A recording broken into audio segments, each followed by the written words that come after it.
Avant de mettre les cotations, ce sera mieux insérer votre cartouche parce que on ne sait pas le cartouche, ça donne quelle étendue pour mettre les cotations. Donc on va voir le cartouche, on a des calques ou pas pour lui. Et il n'y a pas. Donc ça, on va utiliser le calque 0 pour le cartouche, s'il n'est pas précis. Et pour mettre cartouche, vous devez taper MV7 hop, entrée. Espace papier, on va dire non, entrée. Type de unité, c'est architecture, en pied pouce. Le facteur d'échelle en quart de pouce égale en pied, c'est 48. Largeur de papier, c'est 11, parce que c'est 11 pouces. Hauteur, c'est 8,5 pouces, comme ça. Donc c'est lui. Donc on va le déplacer ici. Pour l'instant, on ne bouge pas parce qu'on a des coordonnées absolues ici. Et on va insérer le cartouche maintenant. On va aller chercher le cadre mini-test, cadre ici. Ce sera fourni pour l'examen. Ouvrir. Le facteur d'échelle, c'est 48. Échelle uniforme, spécifié à écran. Monsieur, tu as écrit quoi pour sortir ce tableau, le dernier tableau? Le tableau, Oui. oui, il est. Non, pas ce tableau, le truc pour insérer le cartouche. La Ah oui, dernière chose que tu as fait maintenant. oui. Tapez I, insertion. I. Oui, insérer cartouche. Ok.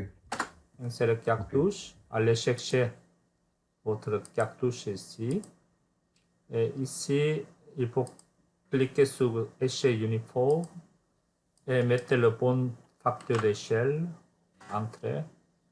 Parce qu'il est déjà entré, donc c'est la même chose redéfinie.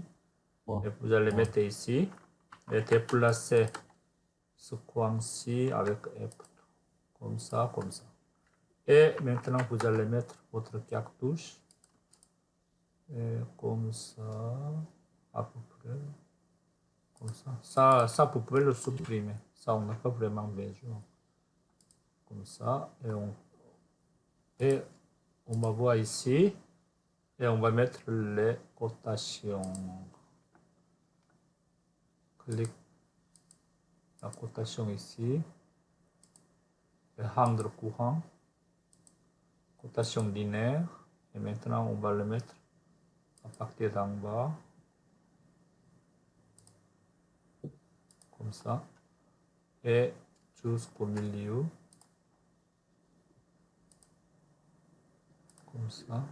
Je pense que ça, il faut le monter un petit peu plus, n'est-ce pas? On va le déplacer. Ah non, ça, on ne peut pas le déplacer. Il faut le déplacer le cartouche. Comme ça. Et on va le prolonger un petit peu plus.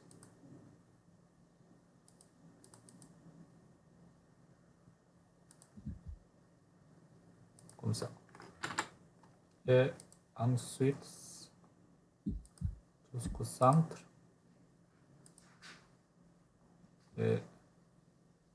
Et maintenant, regardez ici, vous avez la largeur. Comme ça. Mais ici, cette ligne de indication, il est superposé avec le chiffre ici. Dans ce cas-là, vous cliquez ici, dans la propriété,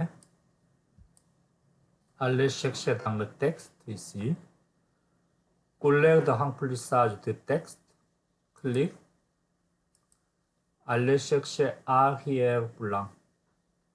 Donc dans ce cas-là, le chiffre il a son arrière blanc pour cacher les éléments qui est en dessous, superposés. Comme ça. Clique ce texte-là. Et dans le texte, couleur de remplissage, arrière blanc. Et on va voir ensuite. Et on va copier celui-ci. clique ici et on met ici et là, par là, comme ça. Oui, c'est bon. Et on va le mettre ça. À partir d'ici, vers là. Et clique par là. Oui, ça c'est normal, c'est parce que c'est on en a un pied de différence entre les deux. Et on va le côté ici, le haut, c'est lui. Là, son centre, jusqu'au coin. Lui.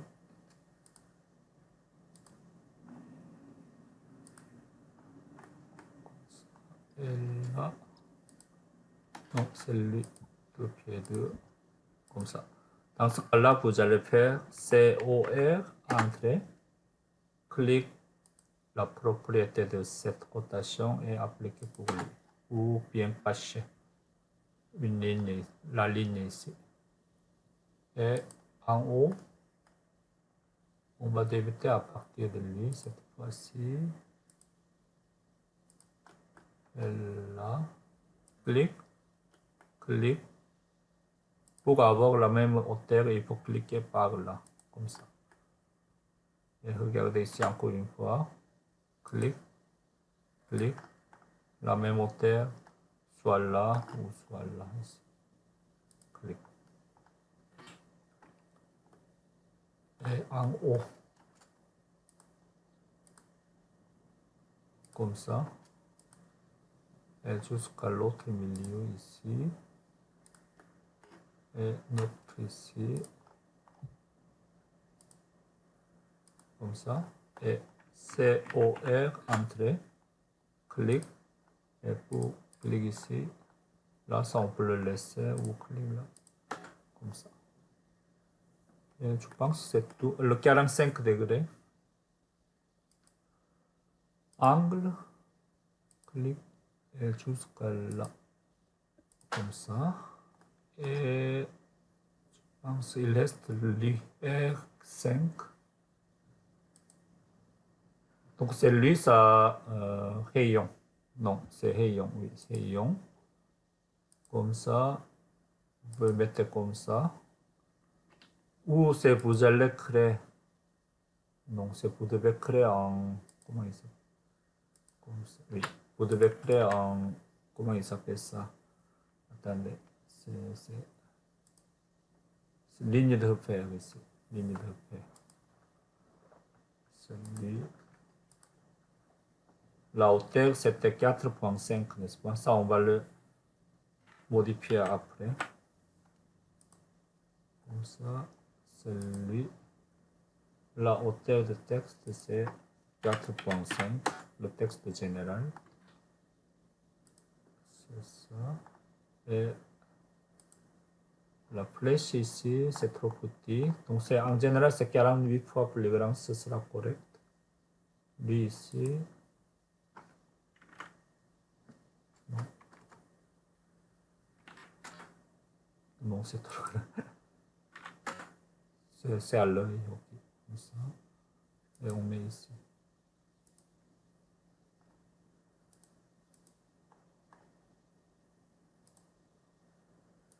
Comme ça. Et il faut le changer le style de texte. Texte, style, au lieu de standard, on va le mettre mini test. Comme ça. Ça suffit. Donc vous devez mettre un petit espace aussi, mais c'est trop précis. Mais on va essayer quand même. Peut-être c'est où cet espace-là entre les lignes. Non, c'est pas l'espace. Ligne de guidage. On va essayer ça. Oui, c'est 10, c'est un peu trop. On met 1. Comme ça. C'est ça. Lui, entre texte et ligne de guidage, vous allez voir un petit espace ici. Donc, lui, on peut le donner espace de la ligne de guidage ici. Au lieu de 1, vous pouvez mettre 2 pouces. Un petit peu plus large, espacé. Je pense que c'est tout. Oui. Je pense que c'est tout. On va le déplacer ça. Non, ça on ne peut pas le déplacer. On peut le déplacer cartouche. Comme ça. Et il faut le mettre votre nom. Donc c'est lui, il a dit il faut le mettre texte Arial, n'est-ce pas? Mais il est déjà en Arial. Style de texte. Ou vous pouvez mettre Arial ici. Si vous n'êtes pas sûr. Donc ça ici. On va voir ici date. C'est le 15 janvier 2021. Et titre.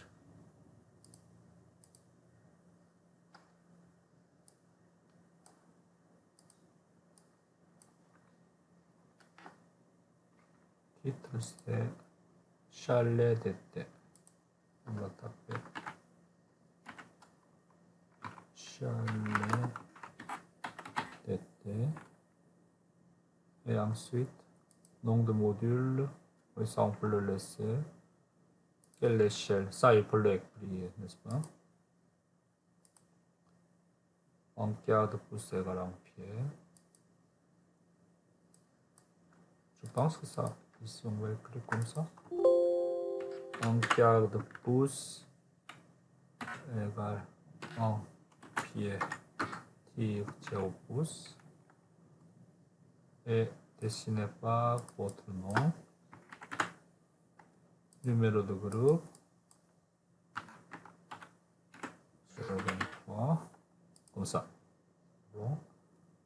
Et vous devez vérifier une par une, et c'est ça comme ça, je pense que c'est tout. Donc c'est une fois vous avez fini votre dessin, ça il faut cliquer à droite, mise en page, modifier. S'il demande le CTB spécifique, c'est vous devez le choisir, MSOM ou s'il ne précise pas, vous allez laisser comme monochrome. Okay. MSOM ici, PDF, et allez chercher trouver la lettre ou 8,5 11, paysage, fenêtre, clic, centrer, ne pas laisser à la taille de papier, on est en pouce. Et ici, vous allez chercher un quart de pouce égale en pied. Et on va dire aperçu. Donc si tout est correct, tout est correct. La épaisseur de ligne, c'est ça, on va laisser comme ça. Et on va dire OK. Donc c'est avant d'imprimer, vous devez vérifier au moins Q3 calque. Par exemple, à cotation ici, vous allez isoler. Ah, non, avant isoler, vous devez chercher, cliquer sur un objet de cotation. On va isoler ce calque, on va vérifier comme ça. Et associer. Par exemple, si celui, comme ça, on ne peut pas vérifier par le dessin ici. Clic cotation, on va isoler le calque aérocote. Si on voit quelque chose comme ça, c'est pas bon, n'est-ce pas? Donc lui, vous allez choisir cet objet-là et on va le mettre à la bonne calque, comme ça. Et on va associer. Et l'autre aussi, clic, à ouverture, on va isoler. On va vérifier il y en a l'autre élément qui ne doit pas être dans AR ouverture. Et on va associer, etc., etc. C'est bon? Et je pense que c'est tout. Qu'est-ce qu'il reste? Et il faut le enregistrer sous. Mais en général, vous devez faire tout au début. Okay? Il faut voir ici, ça il faut à 100% respecter le consigne ici. Ça doit être 04. Je vais le comme ça. Enregistrer sous. pour le nommer 04. Trump, c'est nom de famille, c'est ça. K pour moi. K majuscule. IM minuscule. W majuscule. ON minuscule. Espace. Mini test majuscule. G2 comme ça. Donc c'est, on ne met pas le tiret quelque chose. On ne met pas deux espaces. On ne met pas IM tout en majuscule. Ok. Ça, je vais montrer pourquoi. Et on va l'enregistrer. Et le PDF aussi, vous devez mettre à la même façon.